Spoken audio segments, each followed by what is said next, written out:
Xətti funksiyanın qrafikinin qurulmasını öyrənək. Fərz edək ki, y bərabərdir x üstəgəl 3 xətti funksiyası verilmişdir. İndi onun Descartes koordinat sistemində qrafikini quraq. X-ə qiymətlər verməklə y-in qiymətlərini tapaq. X deyək ki 1 olsun. 1 olsa 1 üstə 3 4 elər. Y 4 edəcək. Bu koordinatlar burada kəsişdi. X-ə məsələn 2 verək. X-ə 2 verəndə 2 üstə 3 y 5 olacaq. Deməli x 3-dən, y 5-dən. Bu nöqtədə kəsişdi.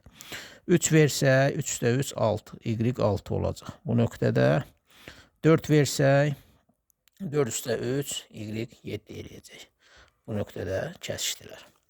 İndi məsələn, mənfi qiymətləri verək. Deyək ki, x olsun mənfi 4.